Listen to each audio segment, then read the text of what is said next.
है तो कोई राहुल गांधी को आतंकी कह देता है।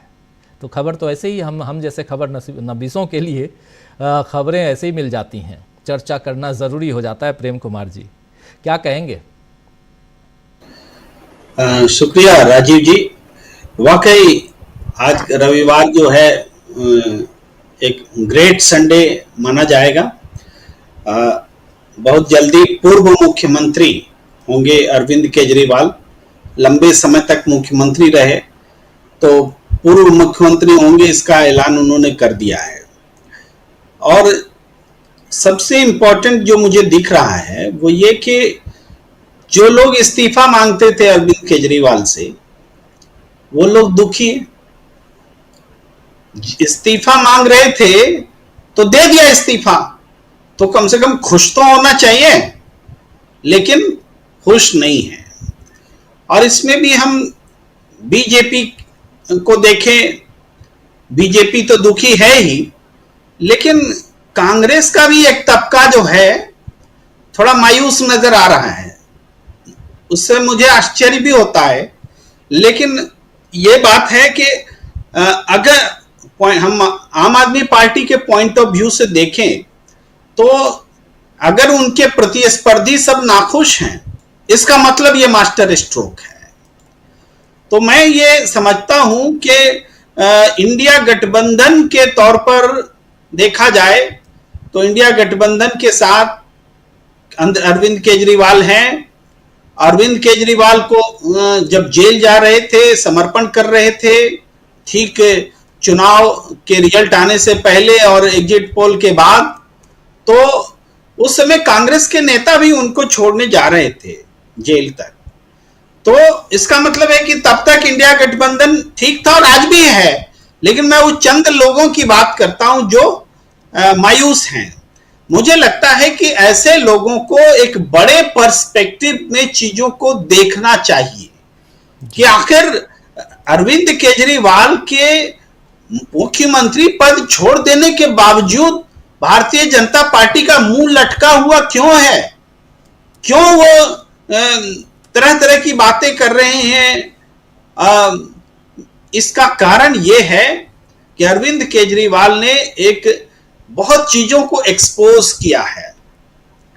एक बात तो ये कि उन्होंने कहा भी अपने भाषण में कि देश में जितने भी गैर बीजेपी शासित राज्य हैं, उनके मुख्यमंत्रियों को अब कभी भी इस्तीफा नहीं देना चाहिए जब ऐसी स्थिति थोप दी जाए जो स्वयं अरविंद केजरीवाल पर थोपी गई। और ऐसी स्थिति थोपी जा रही है। कर्नाटक के सिद्धारमैया के खिलाफ में राज्यपाल ने इजाजत दे रखी है प्रोसिक्यूट करने की, मुकदमा चलाने की, और तरह तरह के दबाव पड़ रहे हैं। हेमंत सोरेन का तो उदाहरण ही है, तो जेल भी गए थे, बाहर आए तो जिनको मुख्यमंत्री बना के गए थे वो कुछ दिन बाद बागी हो गए, बीजेपी में चले गए। तो बीजेपी का जो एक सेट पैटर्न बीते 10 साल में दिखा है, जिसको वो राजनीतिक रूप से हरा नहीं पाते, जनता की चुनाव में नहीं हरा पाते, तो उनकी सरकार बीजेपी की आंखों में खटकती है।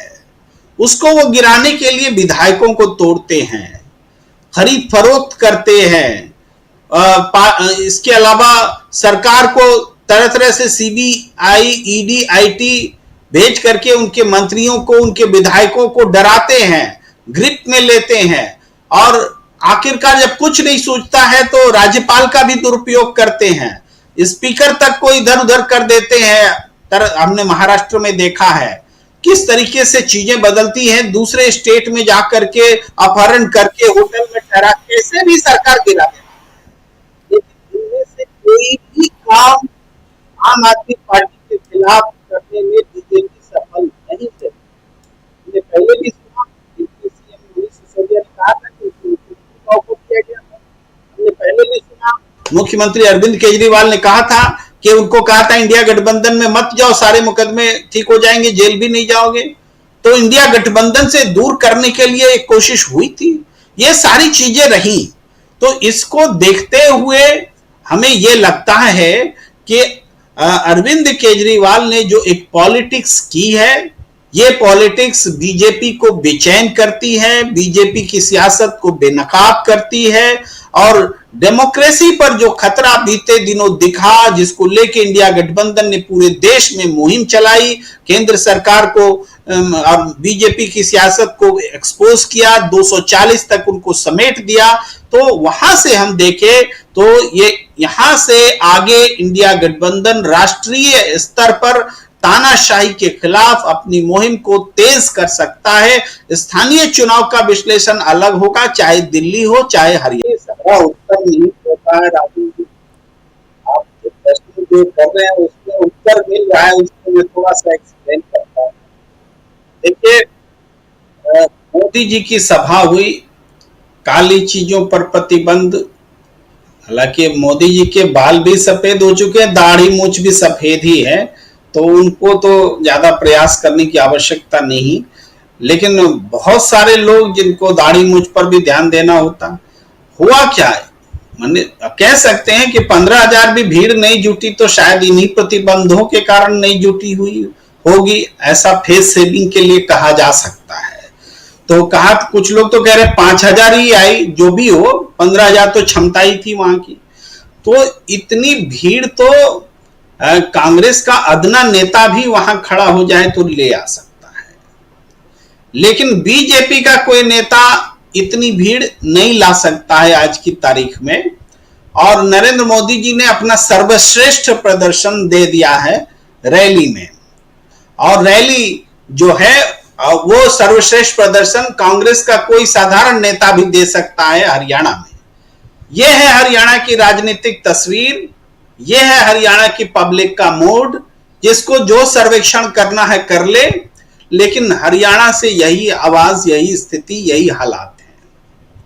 अब ये हालात जो हैं जम्मू कश्मीर में, जम्मू में भी तो डोडा में भाषण दे के आए, वहां भी वैसी स्थिति का सामना उनको करना पड़ रहा था। भाषणों में निराशा, कोई उम्मीद नहीं, केवल नेगेटिव बात के राहुल ने ऐसा कर दिया, कांग्रेस ने ऐसा कर दिया। ऐसा लग रहा था कोई बच्चा अपनी माँ से अपने साथी की शिकायत कर रहा है कि देखो उसने हमें ऐसा बोल दिया, उसने हमें ऐसा बोल दिया। तो ये अवस्था कब होती है? ये अवस्था जब निराशा का भाव होता है, तब उनको कोई सहारा देने वाला नहीं है, तब होती है। और इसी चीज को अरविंद केजरीवाल ने पहचाना है, क्योंकि अभी जितने भी चुनाव दिख रहे हैं, कहीं बीजेपी जीतने की तो बात छोड़िए, कितना इज्जत से हारेंगे ये महत्वपूर्ण चिंता उनके पास है। हार हो लेकिन थोड़ी इज्जत से हो, चाहे जम्मू कश्मीर हो, चाहे हरियाणा हो, महाराष्ट्र हो, झारखंड हो, बिहार हो, और इस बीच में दिल्ली हो। इन सारी जगहों, सारे चुनाव पे कोई चुनाव जीतने बीजेपी नहीं जा रही है। तो ऐसी स्थिति में अरविंद केजरीवाल ने बहुत अच्छा मौका देखा। कुछ बातें उन्होंने साबित कर दिखलाई कि देखो हम संघर्ष करते हैं, तुम्हारे दबाव में इस्तीफा नहीं देते हैं, टाइमिंग हमारी होगी, हम इस्तीफा देंगे, चुनाव हम जीतेंगे, जनता हमारे साथ है, लड़ना है तो आ जाओ। इस इस्तीफे में चैलेंज है। ये हरियाणा के नायब सिंह सैनी वाला इस्तीफा नहीं है। उस इस्तीफा और इस इस्तीफे की पेशकश में बहुत फर्क है। अरे वो तो सत्र नहीं बुला पा रहे बीजेपी की सरकार में, सत्र नहीं बुला पाए 6 महीने के भीतर, इसलिए उनको इस्तीफा देना पड़ा और कार्यवाहक मुख्यमंत्री हो गए रहते रहते।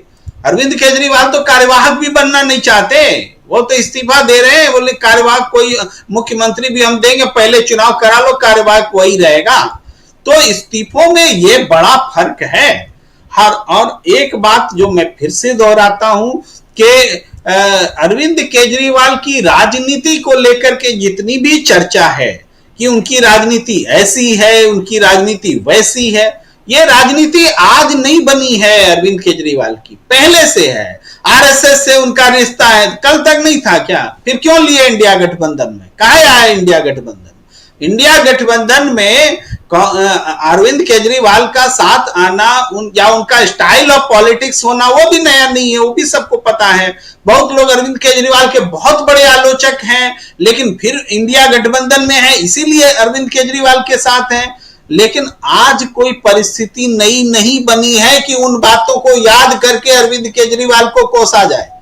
आप कोसने का हक आप उस समय खो देते हैं जब इंडिया गठबंधन के साथ में रह करके अरविंद केजरीवाल की तारीफ कर चुके हैं, करते हैं। मैंने विश्लेषक की बात नहीं कर रहे, विश्लेषक तो हमेशा आजाद होता है, वो कभी भी कुछ कर सकता। मैं पॉलिटिकल लोगों की बात करता हूं। पॉलिटिकल लोग जो होते हैं वो अगर एक बार समर्थन कर बैठे हैं तो आज किस मुंह से आप बोलेंगे कि आरएसएस से संबंध है और इससे संबंध है और उससे संबंध है, तब तो आप भी उसी कैटेगरी में चले गए। तो इसलिए हम कहते हैं कि अगर आपने स्वीकार किया है अरविंद केजरीवाल को तो उनके संघर्षों को भी स्वीकार कीजिए, उसको डाउटफुल नजर से संघर्ष को मत देखिए।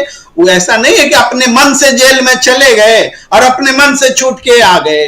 मोदी जी से बात किया जेल चले गए, मोदी जी से बात किया बाहर चले आए, ऐसा नहीं है पॉलिटिक्स। उनको सताया गया है, उनके लोगों को परेशान किया गया है, ये सारी सच्चाई है। और इस सच्चाई को अगर मानते हैं तो वो जो बेकार की बातें हैं, इससे संबंध उससे संबंध, उन मसलों को अभी अलग रखिए। और जो अरविंद केजरीवाल सफाई दे रहे हैं, जो चैलेंज कर रहे हैं चुनाव के लिए, चुनाव से बड़ा चैलेंज राजनीति में और क्या होता है। अरे चुनाव का चैलेंज दे दिया और इसको अगर केंद्र सरकार एक्सेप्ट नहीं कर पा रही है, केंद्र में रही बीजेपी एक्सेप्ट नहीं कर पा रही है, तो इसका मतलब है कि तुम डर रहे हो चुनाव से। और डर का कारण हरियाणा में दिख रहा है, जो हमने चर्चा की। अरे 5,000 10,000 की भीड़ नहीं जुटा पा रहे नरेंद्र मोदी जी, वो क्या चुनाव लड़ेंगे दिल्ली का।